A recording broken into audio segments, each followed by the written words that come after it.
Wagner delivers. Mays hits it into left field. There goes number 3,000. Willie Mays gets his 3,000th base hit. Bobby hits a drive into the gap in the left center field. There she is. For a double. First time up. The pitch is going out. There's a fly down the right field into the corner. He'll be in for a big hit. He gets the bases. Now is digging for second. He did it with a hands up double. A two-base hit for Al Boyd. Hit number 3,000 in Carnival Syria. And there it is, number 3,000. And what could have suited the occasion better than for Pete to have Tony Perez, former teammate and close friend, right there by his side. The 2-2 pitch. Breaking ball. Hit off the pitcher. To the third baseman. Out play. Base hit.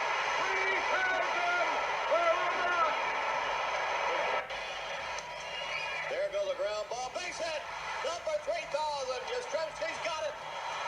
And all hell breaks loose at Fenway Park. You're watching it. We're not going to play baseball for a while. The pitch. Swing a line drive. Base hit. There it is. Number 3,000 for Rod Carew. Downing stops at third. And the game will be halted right here. The 0-1 pitch. Swings and misses. He's got it. 3,000 to Robin. Tim Portillo's pitch ripped and one up on the right field. George Brett to the 4 for 4 night in Southern California has his 3,000th hit. He ties Roberto Clemente for 17th on the all-time list. Grounded towards the hole, hit number 3,000 for David Mark Whitfield.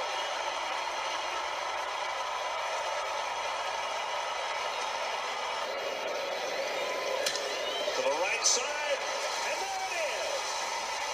Eddie Murray is the 20th man to get 3,000 hits in the major league. To right center field, Myers and Nunnally chase it. Myers, the ball drops. Molitor has his 3,000th hit, and he's chugging for third. And he's in with a triple. Wynn waiting to pitch. There's a drive, right center field, base hitter, there it is! Oh, doctor! You can hang a star on that, baby! A star for the ages for Tony Gwynn, number 3,000. 2-2 is the count. And there's a drive. Deep right field. It is gone!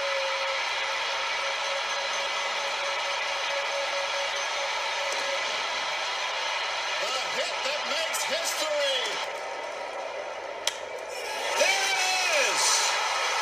Number 3,000 and another milestone for Cal Ripken Jr. And no better man to greet him right there, Eddie Murray. And a fly ball, right field. Is it going to fall? Is it going to fall? There it is! There it is! Number 3,000 for Ricky Henderson. Joel Piñeiro's pitch to Rafael Palmeiro swung on, and this is a flare down the left field line. It's going to go into the corner, and a base hit for Rafael Palmeiro. Scoring the runner, legging down to second base with a stand-up double. 3,000 hits. 2-0 pitch. Swinging. There it is. Here comes Osmus. The star is tied. Bigfoot to make it a double. And he's going to be out. He didn't get the trademark, but he did get 3,000 hits.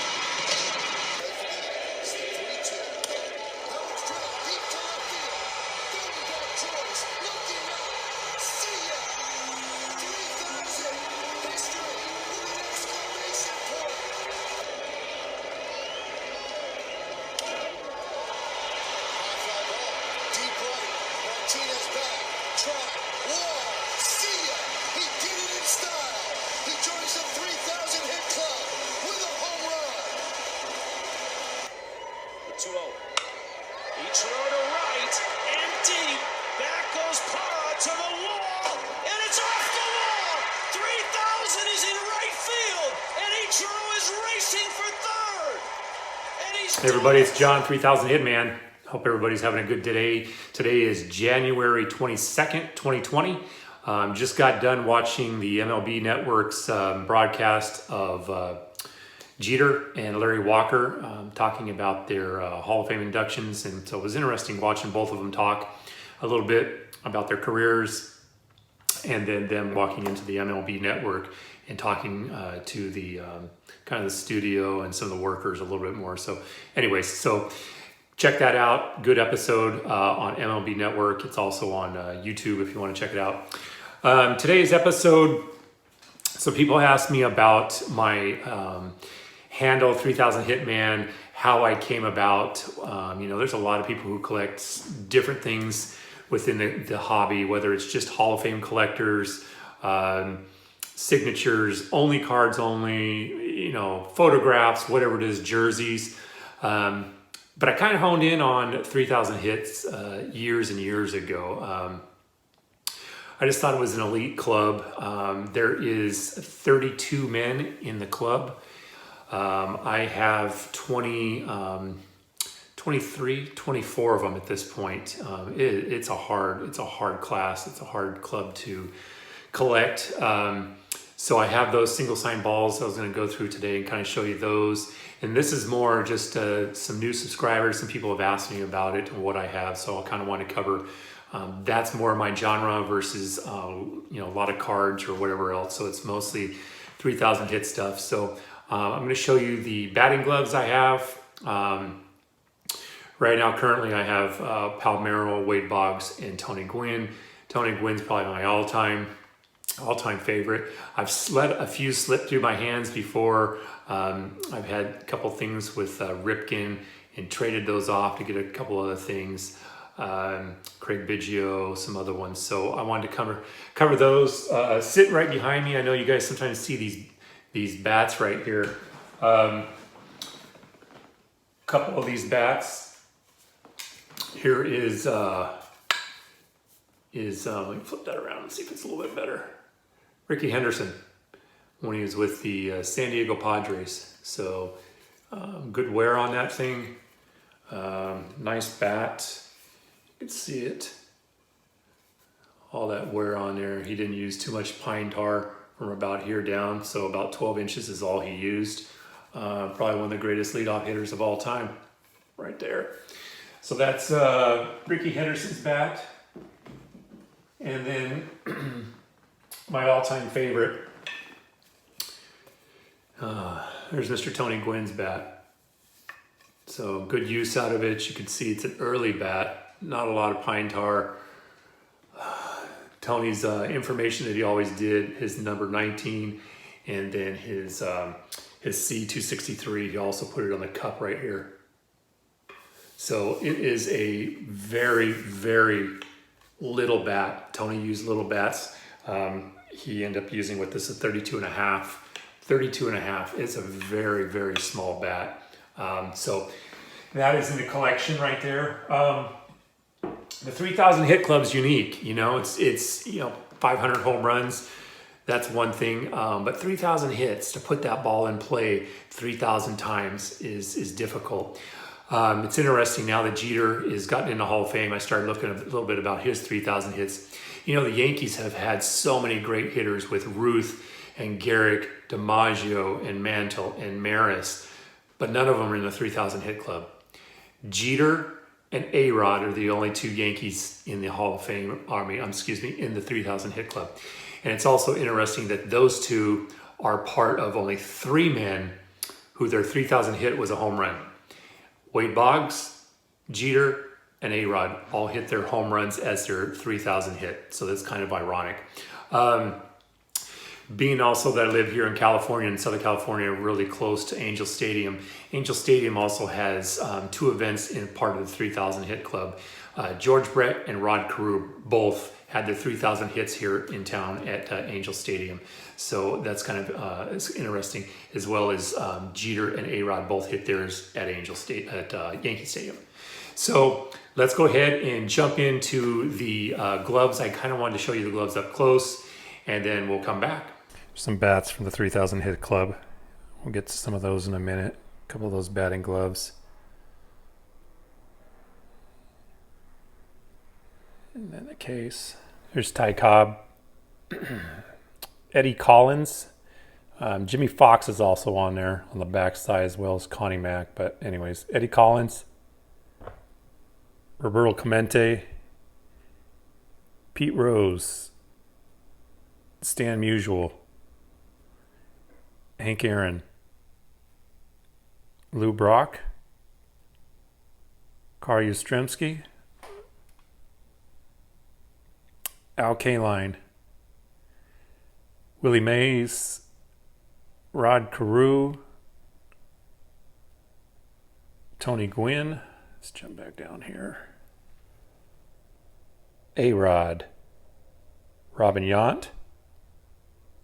George Brett. Wade Boggs. Rafael Palmeiro. Craig Biggio. Cal Ripken Jr. Paul Molitor. Ricky Henderson.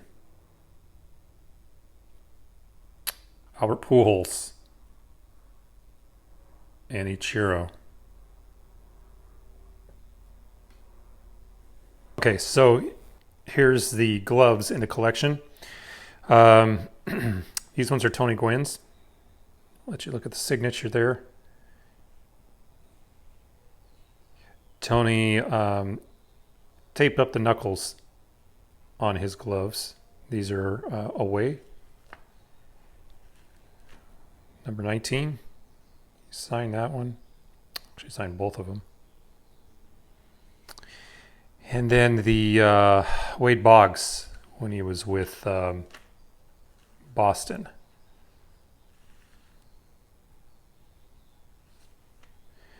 And then the Rafael Palmeiro when he was with Baltimore. So, home gloves. So, that is it for those 3,000 hit batting gloves. Okay, so that's the gloves. Nice gloves. The Gwynn gloves are my favorite. As far as the baseballs, a couple questions have come out, how I got them, where from. The Ty Cobb ball. The Ty Cobb ball was a ball that was in script to a gentleman who was in the Korean War. Cobb came through Travis Air Force Base in Northern California, and he was signing for some veterans. He signed it to the man. Years and years later, I ended up obtaining it. The Eddie Collins ball. Eddie Collins is on the sweet spot. It's part of the 1930 Philadelphia Athletics. I bought the ball. I got the ball as a filler for the collection. Finding Eddie Collins single signed is really difficult, but he's got a really beautiful signature. On that ball also is Jimmy Fox, Mickey Cochran, Connie Mack, and also Kid Gleason. For those of you who don't know, Kid Gleason was the coach of the 1919 Chicago Black Sox when Eddie Collins was on that team and they threw the World Series. Kid Gleason's on that ball. The Roberto Clemente ball is a team signed ball. Someone contacted me, let me know that they have a person whose father was the clubhouse manager in the 70s with the Pirates. He's deceased. They contacted me. I was able to obtain the ball. So that's the Clemente ball. So the ones I'm short are very difficult. I do not have a Jeter. The ones that are going to be really difficult are going to be the Cap Anson, the Honus Wagner, and Paul Wainer. If you guys come across that, Paul Wainer, two brothers, Lloyd and Paul. Paul is in the 3,000 hit club. Finding a single sign ball of Paul Wainer it's harder than it is to find a Wagner, but it's obviously not as hard as the Cap Anson. Like I said, no Jeter, no Cap Anson, no Honus Wagner, no Paul Wainer, no Adrian Beltre. I will see Adrian Beltre on March 22nd down here in town, so I will be able to gain that one and bring me a little bit closer to finalizing everything in that 3,000 hit club, which has been a benchmark for me for probably 20 years. And Dave Winfield is one other one that I do not have. So With that being said, hope everybody enjoyed it. That's kind of why I do the 3000 Hit Club. Please hit subscribe. Go out and check another channel out. Listen to my podcast on Stitcher.com for Android, and for iTunes, it's called the On Deck Circle. We just did a 2011 Topps update talking about Paul Goldschmidt, rookie Altuve, and the Mike Trout. So I'll be having another episode of that coming up next week. Hope everybody has a good week, and go out and check a new channel. And thank you to all the new subscribers. I really appreciate it, and the comments and feedback. Talk to you guys later.